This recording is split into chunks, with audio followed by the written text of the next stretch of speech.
প্রিয় BA BSc এবং বিকমের first সেমিস্টারের ছাত্রছাত্রীরা, আজকে আমি যে বিষয় নিয়ে আলোচনা করব সেটি হচ্ছে তোমাদের যে 2023-এর প্রিভিয়াস ইয়ারের যে এনভায়রনমেন্টাল স্টাডিজ এনবিএস থেকে যে প্রশ্নপত্র দেওয়া হয়েছিল, সেই প্রশ্নপত্রের আমি তোমাদের অলরেডি সেট ওয়ানের 2 নম্বর এবং 1 নম্বরের প্রশ্নগুলো নিয়ে এবং উত্তরগুলো নিয়ে আলোচনা করে দিয়েছি এবং তার পিডিএফ নোটসগুলো আমি তোমাদের প্রোভাইড করে দিচ্ছি। এবং আজকে আলোচনা করব সেট 2-এ তোমাদের ডে শিফটে প্রিভিয়াস ইয়ারের যে প্রশ্নপত্র এসেছিলো তার সম্পূর্ণ 2 মার্কসের সমাধান নিয়ে আজকে আলোচনা করব। এবং তোমাদের যারা ইংলিশ ভার্সনের ছাত্রছাত্রীরা রয়েছে তাদেরও ইংলিশ ভার্সনের নোটস আমি দিয়ে দেবো। যারা যারা ইংলিশ ভার্সন রয়েছে তারা একটু কমেন্ট বক্সে কমেন্ট করে জানাবে, আমি তোমাদের একটা লিঙ্ক প্রোভাইড করব, সেই লিঙ্কের মারফতে তোমরা সেগুলো পেয়ে যাবে। তো অবশ্যই তোমরা জানাবে। তো চলো আমরা আজকে শুরু করি। আমরা সেট 2-এর এমসিকিউ নিয়ে আগে আলোচনা করে দিয়েছি, এখানে সম্পূর্ণ এমসিকিউগুলো নেই, তোমরা আগের ভিডিওগুলোতে দেখে নেবে। তো চলো 2 মার্কসের যে কোশ্চেনগুলো ছিল, দেখো, সুস্থিত উন্নয়নের যে কোনো দুটি উদ্দেশ্য উল্লেখ করো, খাদ্য শৃঙ্খল ও খাদ্য চালকের মধ্যে পার্থক্য করো, জন্মহার ও মৃত্যুহারের মধ্যে পার্থক্য লেখো, মিশন লাইফ কি, বৃক্ষরোপণ ও বৃক্ষছেদনের মধ্যে পার্থক্য লেখো, প্রাকৃতিক সম্পদের হিসাবরক্ষণ কি, এক্সিটু সংরক্ষণ কি, উদাহরণ দাও, বিলুপ্তপ্রায় ও বিলুপ্ত প্রজাতির মধ্যে পার্থক্য লেখো। ঠিক আছে। বায়ো প্রসপেক্টিং বলতে কী বোঝো, সমুদ্র দূষণের মূল দুটি উৎস উল্লেখ করো, ওজোন স্তর ক্ষয়ের দুটি ক্ষতিকর প্রভাব উল্লেখ করো, কঠিন বজ্র ব্যবস্থাপনায় উৎস পৃথকীকরণ প্রয়োজনীয়তা কী। এই 2 মার্কসের কোশ্চেনগুলো নিয়ে আলোচনা করবে এবং 5 মার্কসেরও তোমরা প্রিভিয়াস ইয়ারের সম্পূর্ণ উত্তর তোমরা পেয়ে যাবে এবং তার পিডিএফ নোটসও ফ্রি অফ কস্টে পাবে। তার জন্য তোমাদের একটু চ্যানেলের সাথে থেকো, আমি যে ক্লাসগুলো করাচ্ছি একটু ভালো করে শুনো। দেখবে তোমরা কিন্তু ইংলিশে দেখবে কম্পালসারি ইংলিশে যা ক্লাস আমি করিয়েছি, যারা স্টাডি মেটেরিয়াল সংগ্রহ করেছো তোমরা জানো স্টাডি মেটেরিয়াল থেকে কতটা প্রশ্ন কমন এসছে। ঠিক আছে। তো তোমাদের আমি ক্লাসগুলো আগের দিনে করেছিলাম এবং কিছু ট্রিক বলেছিলাম যেগুলো অ্যাপ্লাই করে অনেকে যারা একদম পড়েনি তারাও পর্যন্ত এসে বলছে স্যার আমরা মোটামুটি 40+ নাম্বার কিন্তু পেয়ে যাব। তো চলো আমরা এবার দেখে নিই আমাদের সম্পূর্ণ সলিউশন।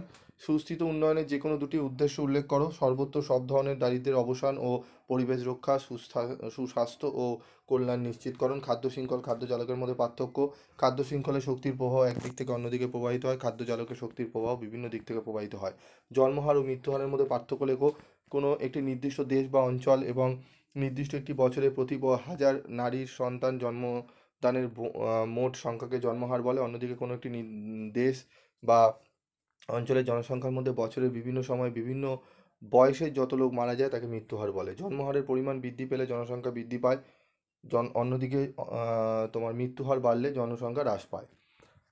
ঠিক আছে। তো মিশন লাইফ দেখে নাও, অত্যন্ত গুরুত্বপূর্ণ। মিশন লাইফ কিন্তু খুবই গুরুত্বপূর্ণ। মিশন লাইফের অর্থ হলো পরিবেশের জন্য লাইফস্টাইল। এটি ভারতের কেন্দ্রীয় দূষণ নিয়ন্ত্রণ বোর্ড দ্বারা শুরু করা একটি প্রচারণা। মিশন লাইফের উদ্দেশ্য হলো একটি টেকসই এবং পরিবেশগতভাবে সচেতন জীবনযাত্রার প্রচার এবং উৎসাহিত করা, পরিবেশ রক্ষা ও সংরক্ষণের জন্য ব্যক্তি এবং সম্প্রদায়ের পদক্ষেপকে ধাক্কা দেওয়ার জন্য ভারতের নেতৃত্বে একটি বিশ্বব্যাপী গণ আন্দোলন। বৃক্ষরোপণ ও বৃক্ষছেদনের মধ্যে পার্থক্য দেখে নাও তোমরা। বৃক্ষরোপণ নতুন গাছ লাগানোর প্রক্রিয়া, বৃক্ষছেদন বিদ্যমান গাছ কেটে ফেলার প্রক্রিয়া। বৃক্ষরোপণ পরিবেশের জন্য অত্যন্ত উপকারী, অন্যদিকে বৃক্ষছেদন পরিবেশের জন্য ক্ষতিকর। প্রাকৃতিক সম্পদের হিসাবরক্ষণ কি? প্রাকৃতিক সম্পদের হিসাবরক্ষণ হলো পরিবেশ, অর্থনীতি ও সমাজের ওপর প্রাকৃতিক সম্পদের ব্যবহারের প্রভাব পরিমাপ ও ট্র্যাক করার পদ্ধতি। টেকসই উন্নয়ন নিশ্চিত করতে এটি গুরুত্বপূর্ণ ভূমিকা পালন করে। এক্সিটু সংরক্ষণ কি? উদাহরণ দাও। জীব বৈচিত্র্যকে তার নিজস্ব প্রাকৃতিক পরিবেশের বাইরে কৃত্রিম পরিবেশের নমুনা হিসাবে সংরক্ষণ করার পদ্ধতিকে এক্সিটু সংরক্ষণ বলে, যেমন চিড়িয়াখানা। বিলুপ্তপ্রায় ও বিলুপ্ত প্রজাতির মধ্যে পার্থক্য লেখো। যে প্রজাতির সংখ্যা এত কমে গেছে যে তারা বিলুপ্তির ঝুঁকিতে রয়েছে সে সকল প্রজাতিকে বিলুপ্তপ্রায় প্রজাতি বলা হয়। যে প্রজাতি পৃথিবী থেকে সম্পূর্ণভাবে বিলুপ্ত হয়ে গেছে সেই সকল প্রজাতিকে বিলুপ্ত প্রজাতি বলা হয়। ঠিক আছে। বিলুপ্ত প্রায় ও বিলুপ্ত প্রজাতির মধ্যে কিন্তু ডিফারেন্স রয়েছে। বায়োপ্রসপেক্টিং বলতে কী বোঝো একটু দেখে নাও তোমরা। সমুদ্র দূষণের মূল দুটি উৎস উল্লেখ করো, পয় নিষ্কাশন ব্যবস্থা থেকে অপরিশোধিত বজ্র, প্লাস্টিক ও অন্যান্য আবর্জনা।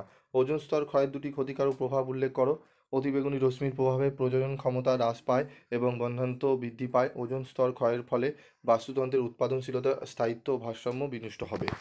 তো একটা জিনিস তোমাদের বলবো, এই যে উত্তরগুলো দেখছো এগুলো কিন্তু খুব ভাইটাল, ভালো করে পড়বে। এখান থেকে কিন্তু এটি সেট 2 ডে শিফটে, তবে মর্নিং শিফটে যারা রয়েছে এই প্রশ্নগুলো অত্যন্ত গুরুত্বপূর্ণ, কারণ মর্নিং শিফটে কিন্তু এখান থেকে প্রশ্ন 3-4টে কিন্তু তোমরা মর্নিং শিফটে কমন পেতে পারো। এবং এগুলোকে বেস করে আমি তোমাদের মর্নিং শিফটের একটি পেপার সেট করব, এবং আরও যে পেপারগুলো রয়েছে আমি তোমাদের যে ডে শিফটে তার একটা মডেল প্র্যাকটিস সেট দেবো, মর্নিং শিফটের একটা মডেল প্র্যাকটিস সেট দেবো, এবং ইভিনিং শিফটের একটা মডেল প্র্যাকটিস সেট দেবো। এই শিফটগুলো ভালো করে করলে তোমরা কিন্তু অনেকটাই পরীক্ষায় কিন্তু ভালো ফল করতে পারো। তবে এটি এনবিএ সাবজেক্ট, খুব ভালো করে যদি না খুঁটিয়ে পড়ো তাহলে কিন্তু প্রবলেমে পড়বে, এবং একটু কনসেপচুয়াল তোমাদের কিন্তু তো লিখতে হবে, ঠিক আছে? প্রশ্ন খুব একটা টাফ হয় না, মানে প্রশ্নগুলো একটু স্প্লিট করে করে দেয়, তো এবার সাজেস্টিভ পড়লে কি হয়, অসুবিধায় পড়তে হয়। তো আমি তোমাদের 2 নম্বরের প্রশ্নের ওপর বেশি জোর দিচ্ছি, 2 নম্বরের প্রশ্ন যত পারো বেশি করে পড়ো, এবং 5 নম্বরের আমি তোমাদের মাত্র 10টা প্রশ্ন দিয়ে আমি তোমাদের আলোচনা করে দেবো উত্তরগুলো, ওগুলো একটু ভালো করে মনোযোগ সহকারে শুনো, ঠিক আছে? তো আজকের মতো ভিডিওটি শেষ করছি, এবং এর যে পিডিএফ নোটস তোমরা আছে, তোমরা ইংলিশ ভার্সনে যারা ছাত্রছাত্রী রয়েছে তাদের জন্য একটি ভিডিও আসবে, টোটালি ইংলিশ ভার্সনের উত্তর নিয়ে আলোচনা করবো, একটু ধৈর্য ধরো, আমি দেবো। যারা ইংলিশ ভার্সন রয়েছে একটু কমেন্ট বক্সে কমেন্ট করে রাখো, আমি একটা গ্রুপে তোমাদের জয়েন করিয়ে নিচ্ছি। সেই গ্রুপে তোমরা বেঙ্গলি এবং ইংলিশ ভার্সন উভয় নোটসই পেয়ে যাবে, এবং সেগুলো অ্যাকুরেট এবং অত্যন্ত টু দি পয়েন্ট অ্যান্সার, যেগুলো পড়লে এবং লিখলে তোমরা কিন্তু প্রায় তোমাদের ভালো মার্কস উঠে যাবে। আজকের মতো ভিডিওটি এটুকুই।